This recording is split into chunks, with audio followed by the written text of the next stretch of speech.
সালাতের অর্থ হচ্ছে নিকটবর্তী হওয়া, মুখ ঘুরানো, মুতাওয়াজ্জা হওয়া। এই যে হযরত ইব্রাহিম আলাইহিস সালাম বলেছিলেন, জানেন আপনারা, পড়েন, ইন্নী ওয়াজ্জাহতু ওয়াজহিয়া লিল্লাযী ফাতারাস সামাওয়াতি ওয়াল আরদা হানিফা ওয়া মা আনা মিনাল মুশরিকিন। নিশ্চয় আমার মুখ ঘুরায় দিলাম তার দিকে যিনি আকাশ এবং জমিনের স্রষ্টা, সব কিছুর মালিক যিনি, আর দিকে আমি মুতাওয়াজ্জা হলাম। নামাজের অর্থই হচ্ছে মুতাওয়াজ্জা হওয়া, মুখ ঘুরিয়ে দেওয়া, চেহারা ঘুরিয়ে দেওয়া।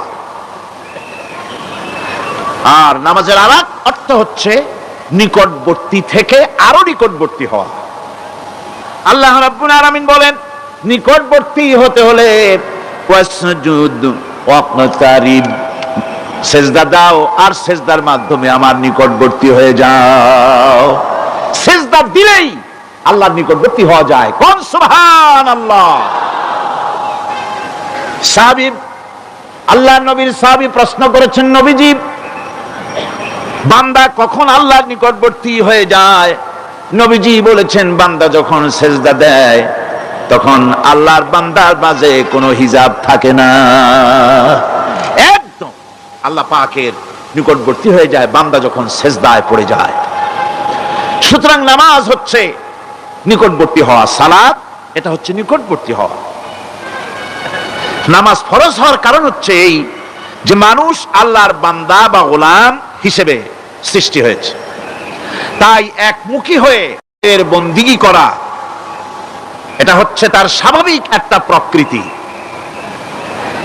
আল্লাহ রাব্বুল আলামিন এই প্রকৃতির দাবি মিটাবার জন্যই নামাজের ব্যবস্থা করেছেন। মানুষের ফিতরত, মানুষের নেচার, মানুষের ফিতরত হচ্ছে এই যে কারো না কারো কাছে মাথা নত করা, হাত জোড় করা, মাথা নত করা, সার্বভৌমত্বের মালিক কাউকে মনে করা। হাত জোড় করতে হলে, মাথা নত করতে হলে, সার্বভৌমত্বের মালিক হিসেবে কাউকে গ্রহণ করতে হলে আল্লাহর বিকল্প কেউ আছে নাকি?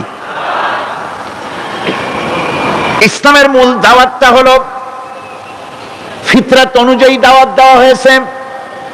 মানুষ যেন মাথা নত করে, গোলামি করে। এজন্য আল্লাহ রাব্বুল আলামিন বলেছেন যে আমি মানুষ এবং জিনকে সৃষ্টি করেছি, তার কারণটাই হলো মানুষ আর জিন জাতিকে সৃষ্টি করা হয়েছে ইবাদতের জন্য, গোলামির জন্য। ইবাদত আর গোলামি এটাই করতে হবে, গোলামি করতে হবে, দাসত্ব করতে হবে। আর এই দাসত্ব, আল্লাহর আনুগত্যই গোলামির দাওয়াত দিয়েছেন দুনিয়ার সব নবীরা। কোন নবী বলেন নাই যে আমার গোলামি করো, কেউ বলেছেন? বলেন জোরে, কেউ বলেছেন? আল্লাহ পাক বলেন প্রত্যেক জাতির জন্য আমি রাসূল প্রেরণ করেছি।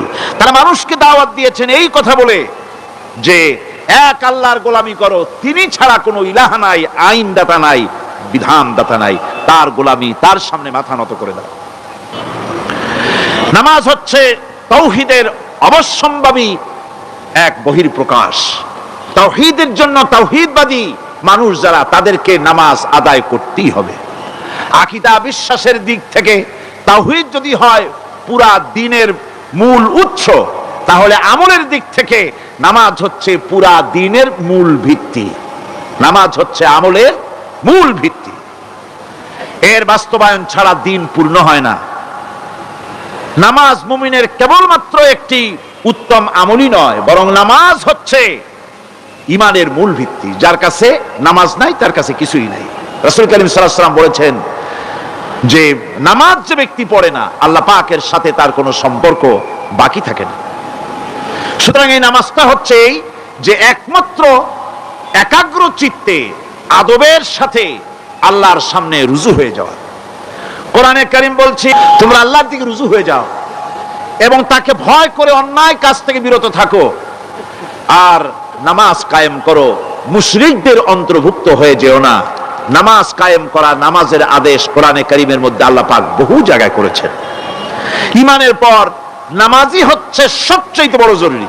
একজন মানুষ ঈমান আনলো, যেমন কালকে একজন ঈমান এনেছে, ঈমান আনার সাথে সাথে তার প্রথম কাজ কি বলুন? বলেন প্রথম কাজ কি? ফজরের নামাজের আগে একজন ইসলাম কবুল করলেন, তার প্রথম দায়িত্ব নামাজকে আদায় করে দেওয়া, ফজরের নামাজ পড়া। জোহরের আগে কেউ ঈমান আনলো, তার প্রথম দায়িত্ব জোহরের নামাজ আদায় করা। আসরের নামাজের আগে ঈমান এনেছে, তার প্রথম দায়িত্ব হলো আসরের নামাজ আদায় করা। তার মানে হলো ঈমান আনার পর একজন ঈমানদারের প্রথম দায়িত্ব হচ্ছে নামাজ।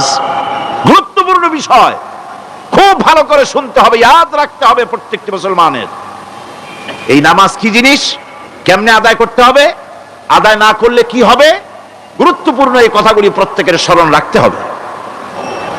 কিয়ামতের দিন মানুষ যে জাহান্নামে যাবে, জাহান্নামের জন্য, জাহান্নামে যে সব কারণে যাবে তার মধ্যে বড় কারণ কালকে বলেছিলাম, দেখি মনে আছে নাকি, বড় কারণ কয়টা? আলহামদুলিল্লাহ মনে আছে।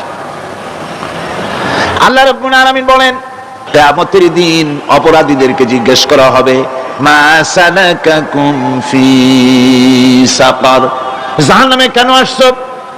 জবাবে তারা বলবে, ক্বালু লাম নাকু মিনাল মুসাল্লিনা ওয়া লাম নাকু নুতঈমুল মিসকিন, নামাজ পড়ি নাই আর এতিম মিসকিনদের খেতে দেই নাই, এই কারণেই জাহান্নামে এসেছি। কল নাউযুবিল্লাহ।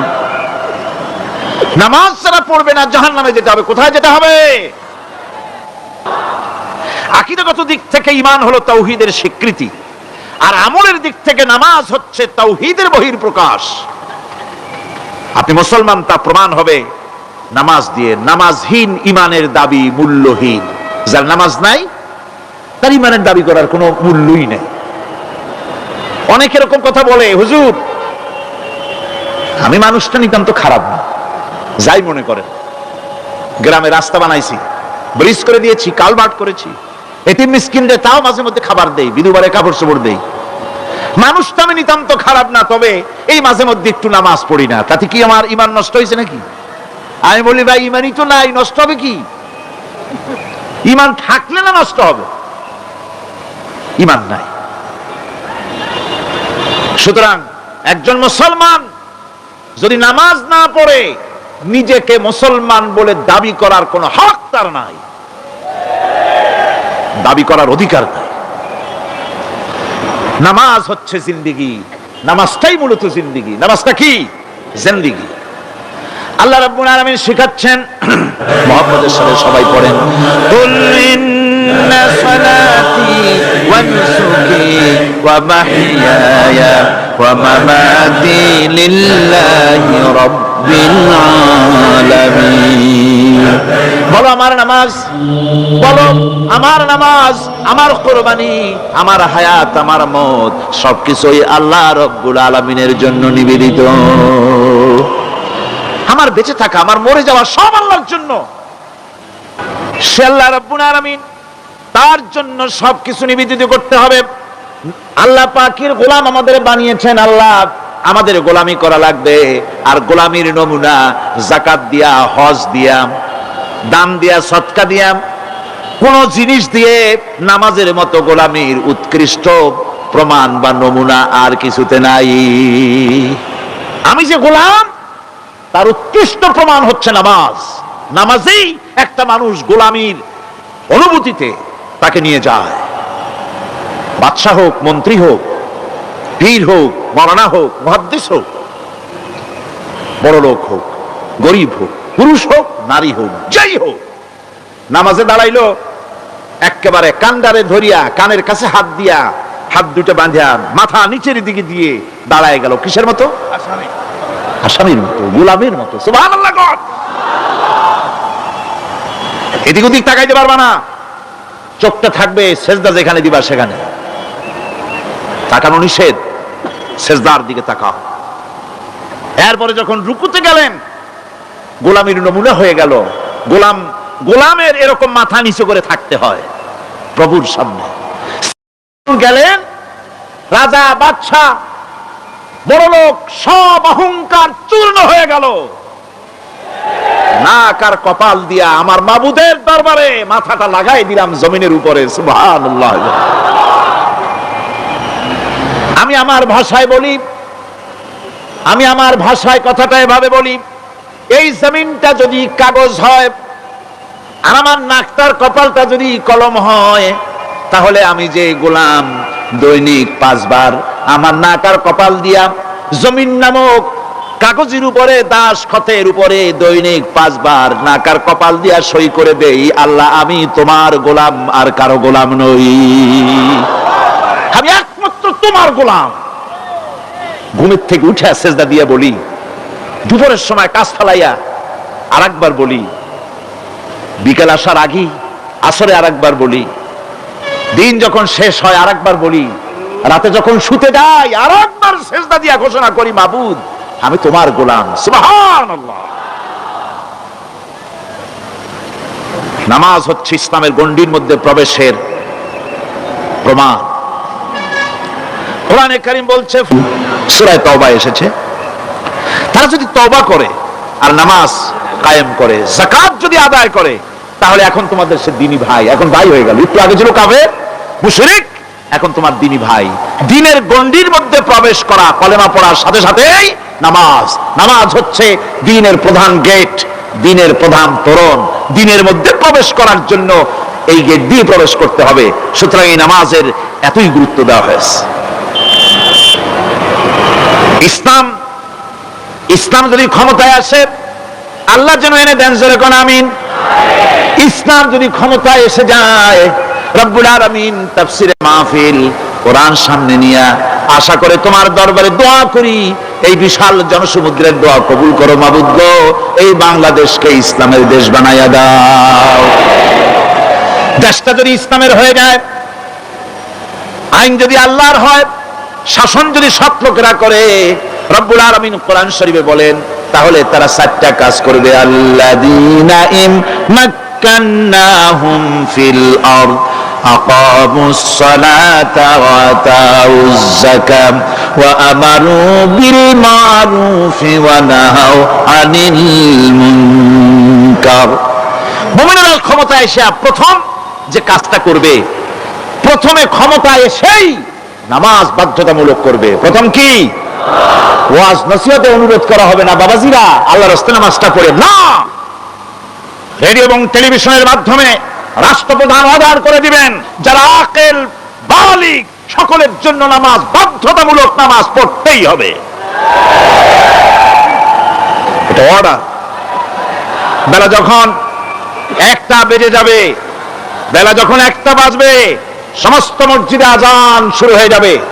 আজানের সাথে সাথে অফিস, আদালত, কল কারখানা, ক্ষেত খামার, শিক্ষাঙ্গন সব ডেডলক হয়ে যাবে। আধা ঘন্টার জন্য বন্ধ হয়ে যাবে। যারা মুসলমান অফিসে, কলেজে, ইউনিভার্সিটিতে সর্বত্র তারা নামাজের জন্য প্রস্তুতি নেবেন। আধা ঘন্টার ভিতরে নামাজ আর খানা সেরে আবার কলেজ চলবে, বিশ্ববিদ্যালয় চলবে, কল চলবে, কারখানা চলবে, ক্যান্টনমেন্ট চলবে, সেক্রেটারিয়েট চলবে, সব আপন গতিতে চলতে থাকবে। আল্লাহর রহমত, বরকত আকাশ ফেরে নাজিল হয়ে যাবে। আর এই অর্ডার যে দেওয়া হবে, নামাজ পড়বেন সেখানে। থানায় আজান হয়ে গেছে, থানার স্টাফ, পুলিশ যারা আছে জামাতে খাড়া হয়ে যাবে, ইমামতি করবেন ওসি সাহেব। এসপির অফিসে এসপি সাহেব ইমামতি করবেন, ডিসি সাহেব তার অফিসে ইমামতি করবেন, মন্ত্রী সেক্রেটারিয়েট ইমামতি করবেন, প্রেসিডেন্ট বঙ্গভবন ইমামতি করবেন, বিশ্ববিদ্যালয়ের ভাইস চ্যান্সেলরের ইমামতিতে সে জায়গার মুসলমান ছাত্র ছাত্রী, শিক্ষক শিক্ষয়িত্রী এক জামাতে নামাজ আদায় করবে। এই যদি হয়, চিত্র দেশের অপরাধ থাকবে? থানায় ওসি সাহেব নিজেই যদি জামাতের ইমামতি করেন, এইভাবে নামাজ আদায় করেন পুলিশদের নিয়ে জামাতে, ঘুষ আর খাবে তারা? এসপি সাহেবের অফিসে, ডিসি সাহেবের অফিসে মন্ত্রীরা যদি এভাবে নামাজ কায়েম করে, তাহলে কি অন্যায় অপরাধ কিছু থাকবে সমাজে? থাকবে না। সুতরাং নামাজ বাধ্যতামূলক করে দেওয়া হবে। নামাজ বাধ্যতামূলক।